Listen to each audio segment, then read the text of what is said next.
Siap. Oke, nah teman-teman hari ini kita belajar sejarah ya. Teman-teman sebelumnya kalau bicara tentang sejarah keingetnya kemana sih? Ke sejarah ke pahlawan. Pahlawan, kerajaan-kerajaan gitu ya teman-teman. Pernah nonton film atau seriesnya ini nggak? National Treasure? Nah, Pernah ya teman-teman? Nah di situ kan diceritain bahwa para pemburu harta karun ini mencari harta karun dengan menggunakan peta dikumpulkan dari berbagai sumber buku-buku gitu ya teman-teman. Bahkan kalau di seriesnya itu mereka mengumpulkan 3 buku yang isinya sama aja, cuma penulisnya berbeda.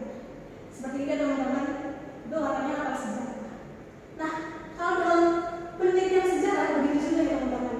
Kita butuh untuk mengumpulkan sumber-sumber dari berbagai buku, peta, manuskrip, arsip untuk dikumpulkan dan juga diinterpretasikan seperti itu. Nah, berarti udah relate dong ya, ini udah gambar ya pembelajaran kita hari ini. ya. Oke. Nah, selanjutnya kita belajar apa sih hari ini? Yang pertama nih kita akan belajar mengenai tahapan penelitian sejarah. Ada apa aja sih tahapan-tahapan nih? Kalau sejarawan mau untuk mengungkapkan sejarah yang terjadi di masa lalu. Pastinya kita nggak mungkin dong peristiwa dan buku itu tentunya kita dapatkan dari berbagai sumber. Gak mungkin kan ujung-ujung tahu Indonesia merdeka 1945 nih.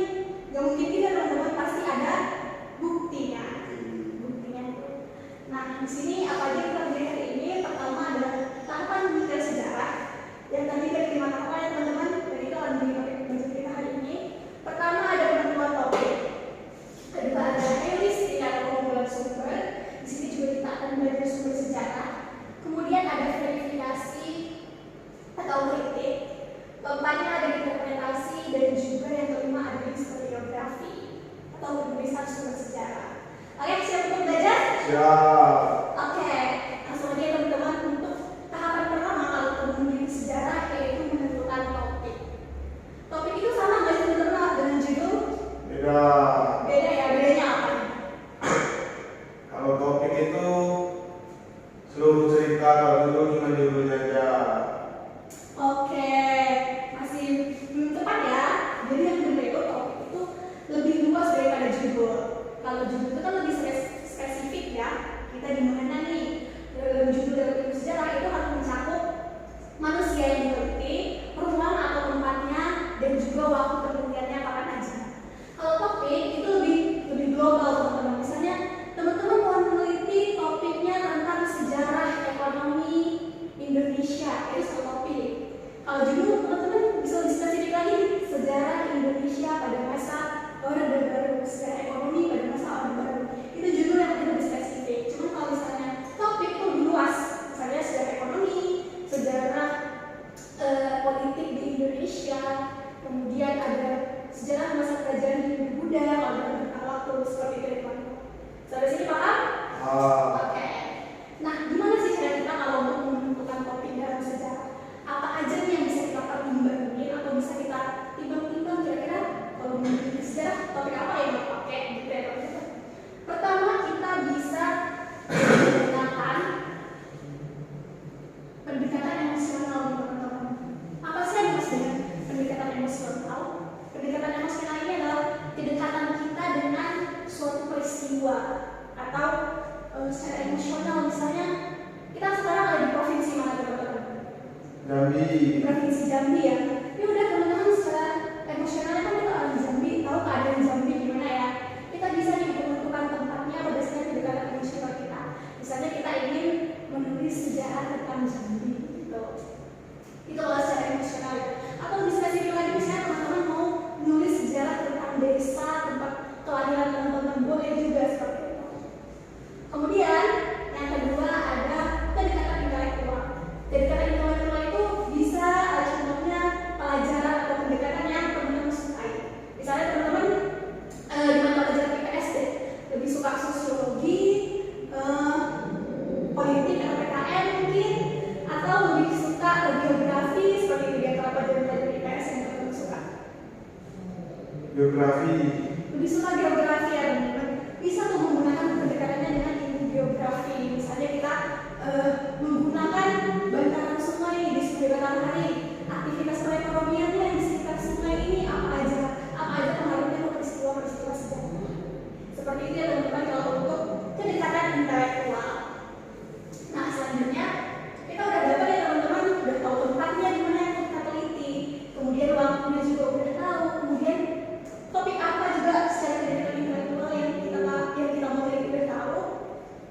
selanjutnya yaitu kita melakukan rencana penelitian atau sama dengan membuat outline.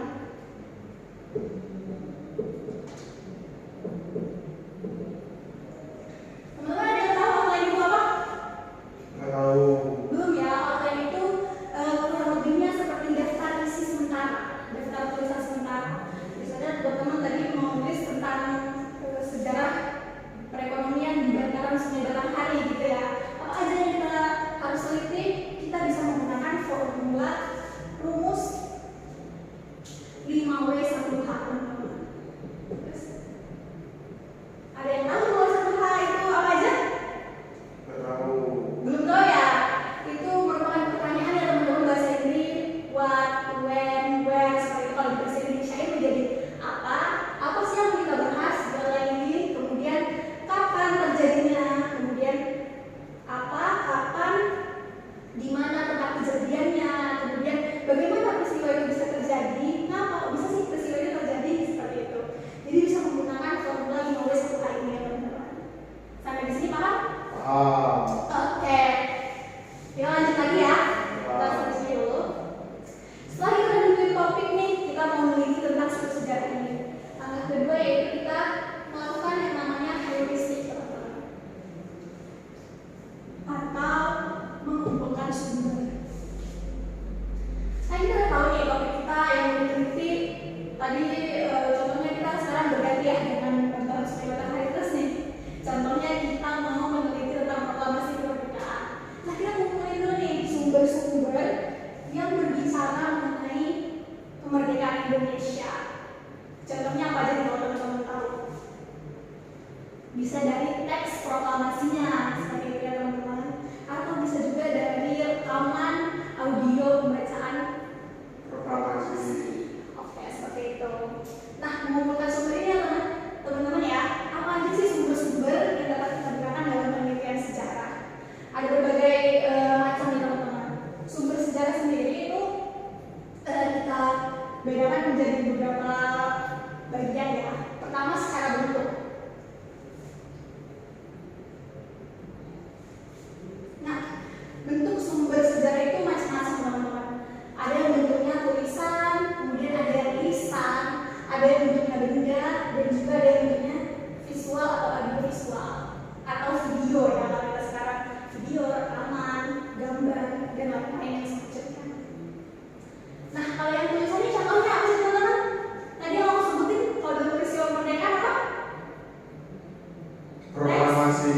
Iya, teksnya ya, teks proklamasi. Di situ tuh sumber sejarah kita tahu.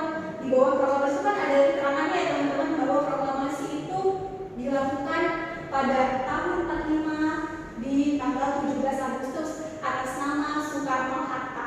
Di situ kita tahu kan teman-teman bahwa tercantum tuh siapa orang yang terlibat dalam proklamasi atau tokoh utama atau utamanya, waktunya proklamasi itu, dan tempatnya juga ada didokumentasikan bahwa tempat proklamasi di mana?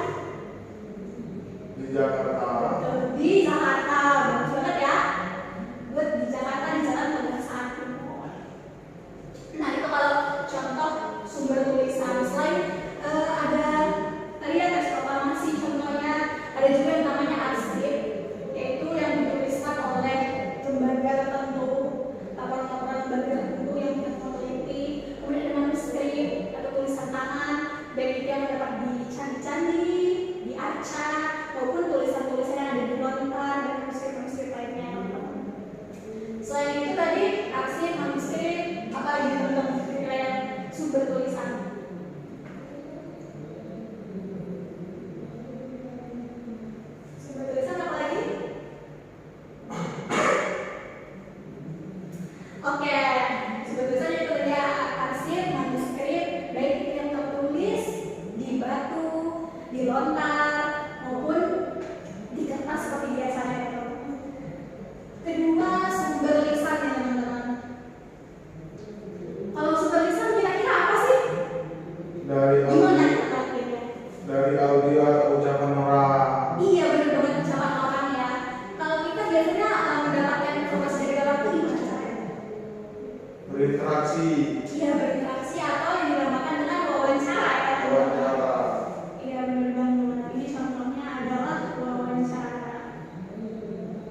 prasasti, Bener banget ya teman-teman, prasasti, candi, prasasti, kemudian ada candi,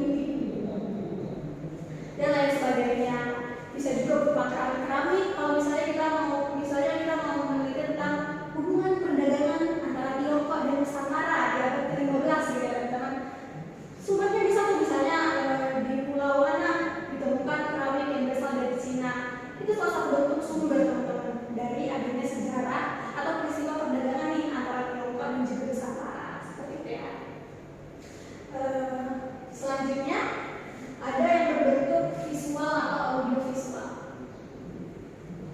Nah, kalau ini pastinya tahu ya teman-teman semua semua ini pasti tahu ya audiovisual bisa berupa video.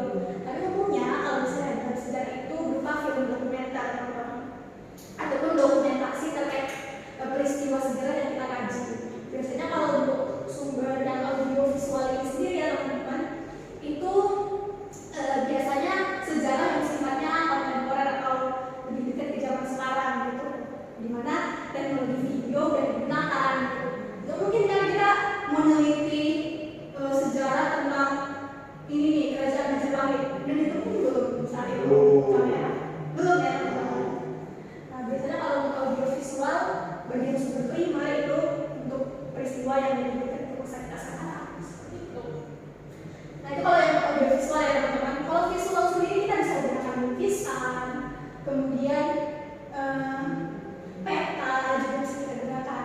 Misalnya kalau itu ada jalur rempah, ada jalur-jalurnya seperti itu teman-teman yang dihasilkan oleh orang-orang zaman dahulu seperti itu. Ataupun kalau sebagai sumber sekunder yang kita bahas di sini bisa juga peta-peta yang sudah canggih menggunakan Google Map, menggunakan ini ya Google Earth sekarang untuk mengetahui pengaruh bentang bumi itu terhadap peristiwa sejarah kita. Nah, untuk bentuk sumber sejarah paham ya teman-teman? Oke, move lagi nih ke selanjutnya ada jenis sumber sejarah. Jenis sumber sejarah ada dua teman-teman. Yang pertama primer dan sekunder. Kalau yang primer itu merupakan sumber sejarah yang dihasilkan oleh pelaku atau saksi sejarah. Nah ini sumber primernya yang dihasilkan oleh pelaku atau saksi sejarah. Contohnya tadi tes proklamasi ya teman-teman, itu kan benar-benar ditulis oleh Soekarno ya teman-teman. Dia yang menghasilkan seperti itu atau dia yang membacakan, dihasilkan, digunakan, dipakai oleh pelaku sejarah itu sendiri seperti itu ya teman-teman. Contohnya tadi kalau sumber primer tulisan contohnya manuskrip tadi ya teman-teman, arsip sezaman atau surat kabar dari sezaman itu juga bisa digunakan untuk sumber primer. Prasasti contohnya juga itu merupakan sumber sejarah primer ya teman-teman. Jadi dia jenisnya primer, misalnya prasasti ya, berarti dia sumber sejarah yang merupakan sumber primer dan bentuknya adalah benda ya. Kemudian kalau untuk sumber sekunder ini merupakan sumber yang dihasilkan oleh selain pelaku teman-teman. Bisa jadi peneliti seperti itu ya, peneliti ataupun orang-orang zaman sekarang nih yang menceritakan tentang sejarah. Itu dinamakan dengan sumber sekunder. Contohnya apa ya teman-teman kalau sumber sekunder? Contohnya buku ya, buku yang ditulis oleh selain dari saksi atau pelaku sejarah. Seperti buku-buku ajaran kita yang kita pakai itu dinamakan juga sumber sekunder atau bisa disebut juga dengan sumber pendukung ya. Dan lainnya sumber pendukung. Oke, kita udah sampai di sini ya teman-teman. Menentukan topik udah. Kemudian heuristik udah juga ya, terus. Sampai di sini ada yang mau ditanyain teman-teman mengenai penentuan topik dan juga heuristik dalam penelitian sejarah. Coba jelaskan Kak tentang kedekatan intelektual Kak, belum kurang paham Kak. Masih kurang paham tentang kedekatan intelektual ya. Oke, kalau kedekatan intelektual itu teman-teman berdasarkan kemampuan teman-teman nih atau kedekatan teman-teman terhadap suatu topik. Tadi kan aku nanya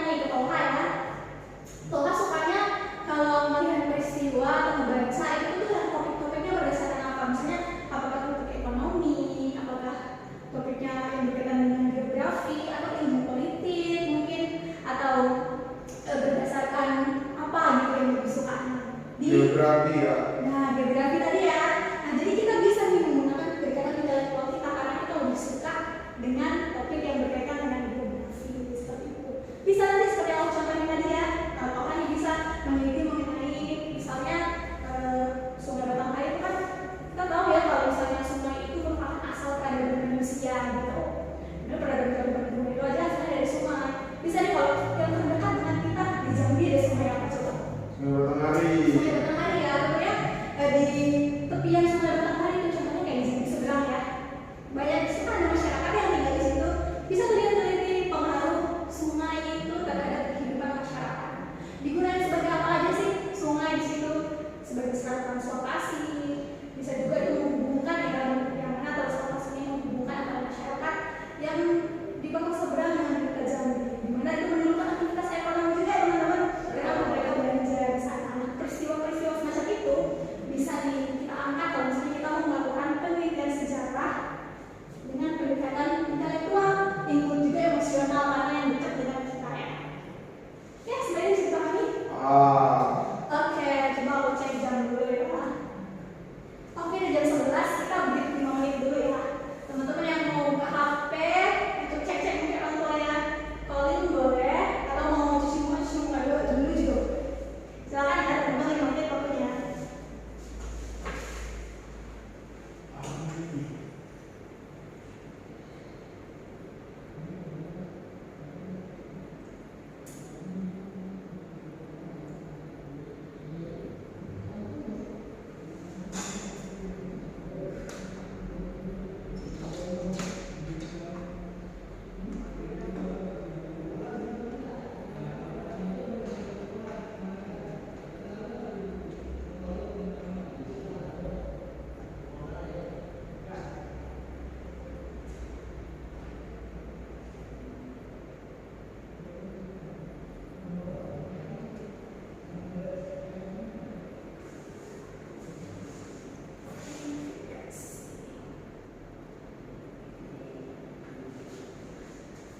Oke teman-teman udah 5 menit ya. Boleh HP-nya disimpan dulu ya. Oke kakak tunggu.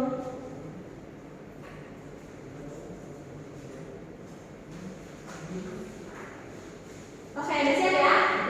Oke kita lanjut lagi nih penelitian sejarah. Tapi sebelumnya aku mau cek konsep dulu nih, cek pemahaman teman-teman.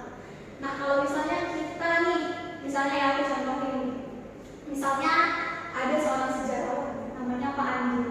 Jadi Pak Andi hari ini dia lagi melakukan kunjungan ke dua tempat.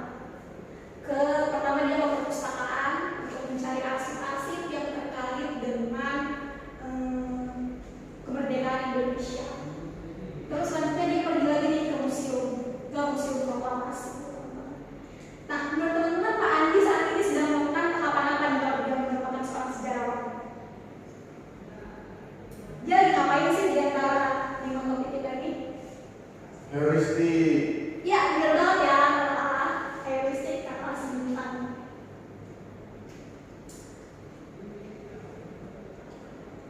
Oke, heuristik satu lagi ya.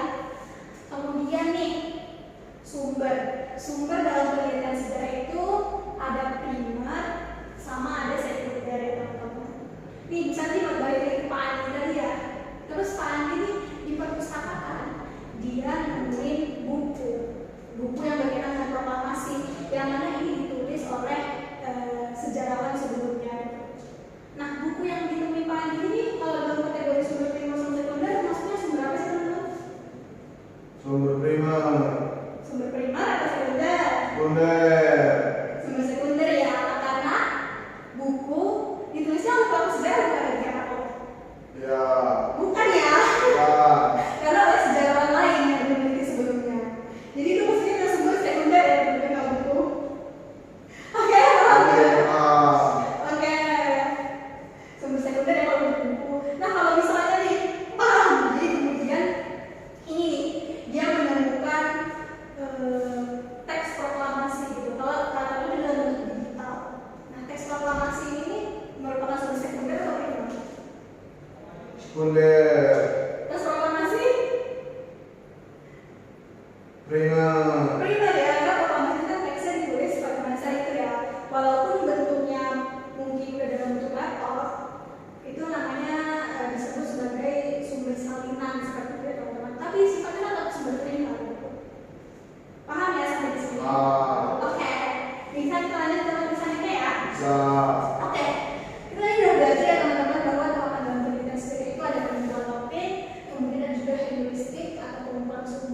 Tahapan selanjutnya yaitu kita melakukan verifikasi atau kritik, yang mana kita cek dan dicek lagi di sumber yang kita pakai. Benar nggak sih ini tulisannya dituliskan oleh seseorang ini ya? Benar nggak sih sumbernya itu asli nggak sih? Apa jangan-jangan sumbernya nggak tepat nih? Benar ini penelitian kita gitu ya. Nah, untuk verifikasi atau kritik sendiri ini terdapat bagi menjadi dua bagian dari teman-teman cara, yaitu kritik internal. Kritik internal itu apa sih teman-teman? Kritik internal itu ialah kita memverifikasi atau dicek lagi nih isi kandungan dari sumber yang kita dapat. Misalnya kita dapat sumbernya itu berupa manuskrip atau naskah kuno ya teman-teman.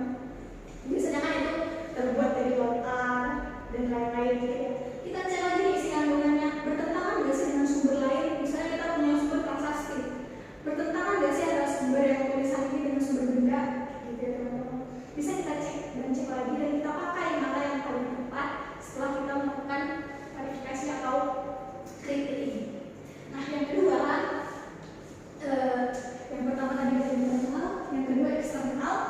Kalau eksternal itu kita meneliti atau menelaah sumber yang kita pakai itu dengan fisik barangnya, seperti itu ya teman-teman.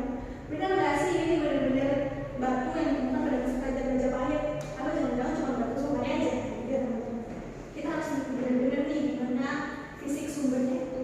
Kalau misalnya manuskrip, kita cari nih kertasnya benar nggak sih kertas ini yang digunakan pada tahun segini. Tentunya kertas zaman sekarang sama kertas zaman dulu beda ya teman-teman. Beda. Karena kalau zaman dulu tuh kertasnya biasanya lebih awet ya, cuman dia lebih kuningan dibanding sekarang ya teman-teman, lebih putih bersih gitu kertasnya. Ya. Seperti itu kalau secara eksternal. Nah apa sih gunanya kritik atau verifikasi di dalam penelitian sejarah kita teman-teman?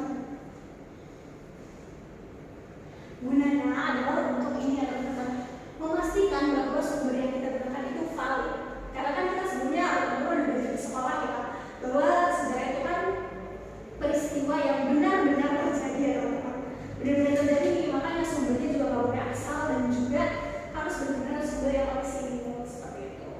Inilah bagaimana kita melakukan kritik dari internal maupun eksternal. Sampai di sini ada yang bertanya mungkin tentang verifikasi atau kritik? Tidak. Gak ada paham ya? Ah. Oke, selanjutnya ada interpretasi atau penafsiran.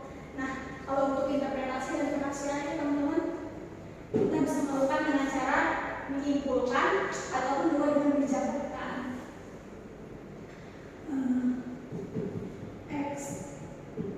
Eksplanasi atau sintesis.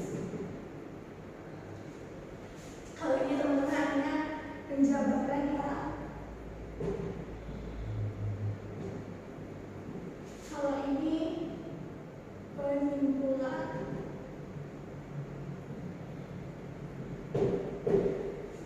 Nah kalau yang eksplanasi teman-teman, kita menjabarkan nih peristiwa sejarah ini apa, di mana, kapan, di mana peristiwanya, dijabarkan satu persatu seperti itu. Nah kalau yang sintesis ini setelah kita menjabarkan, kita simpulkan, oh ternyata misalnya nih kita mau meneliti tentang sejarah ekonomi dari tahun 65 sampai 98. Kita kumpulkan nih data-datanya. Di situ kita simpulkan ternyata dari 65 sampai 98 tuh ekonominya naik atau turun sih gitu. Nah seperti itu kira-kira ya teman-teman. Kemudian misalnya kalau naik kenapa nih dia naik, kalau turun kenapa nih, faktor apa aja yang bisa kita teliti. Seperti itu kalau untuk interpretasi. Selain itu, selain menggunakan penjabaran atau penyimpulan, kita bisa juga teman-teman menggunakan alat bantu atau ilmu bantu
98 ini gimana seperti itu. Gak boleh ya misalnya kita neliti reformasi gitu tahun 98 dulu yang kita mulai, kemudian alurnya mundur kayak di novel. Kalau tentang sejarah tidak bisa gitu ya teman-teman, harus waktunya berapa seperti itu. Nah selain ditulis secara kronologis, kita juga bisa menuliskannya sesuai dengan kaidah kebahasaan, kaidah bahasa ya.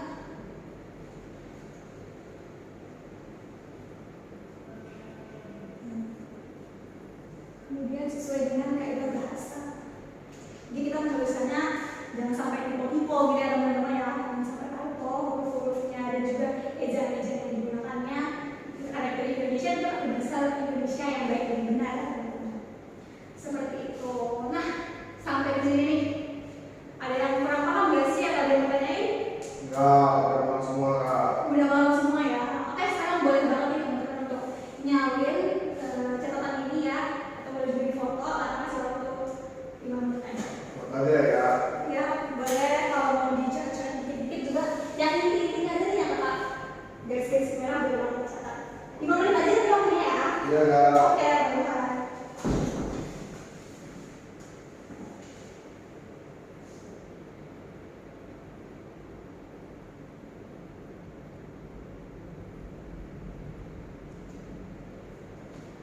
Oke, pada tadi Doa aktif banget ya ngejawab dan sebenarnya aku mau ngasih tahu selection-nya 5 deh.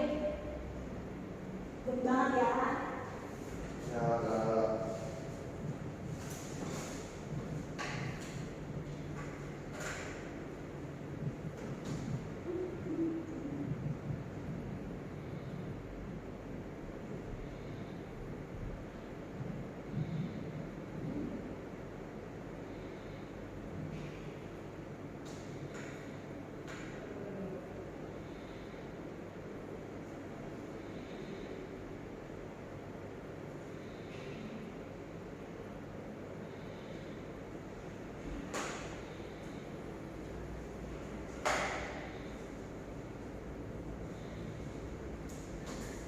Oke, dari 5 menit nih, udah selesai belum ya nulisnya? Udah. Udah, oke, keren banget ya.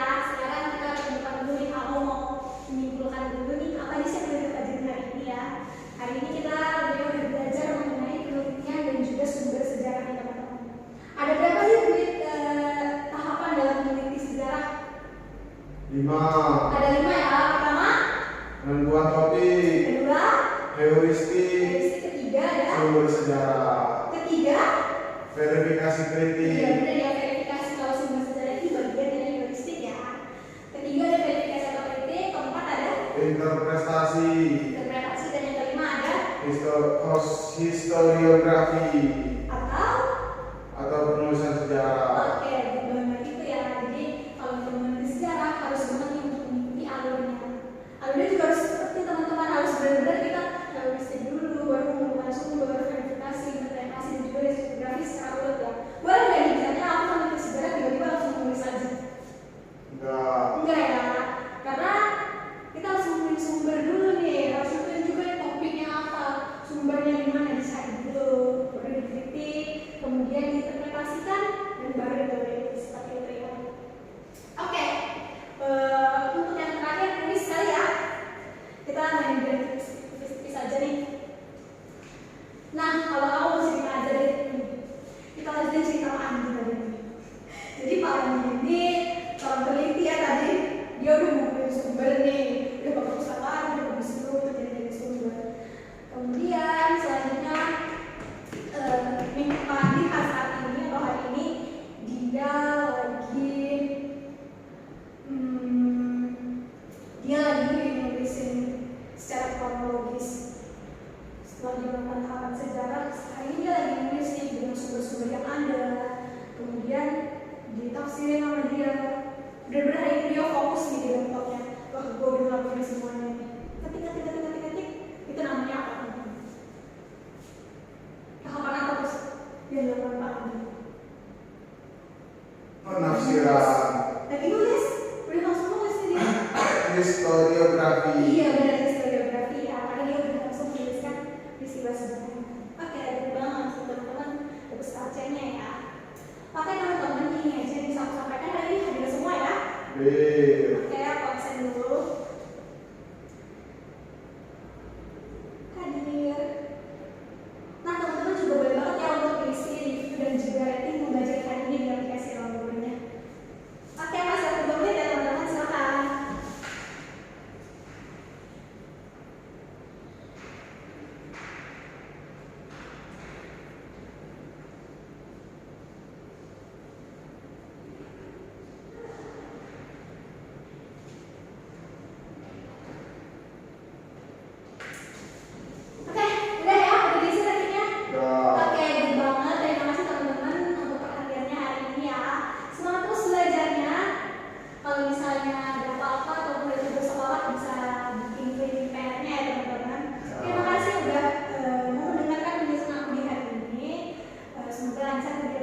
Ya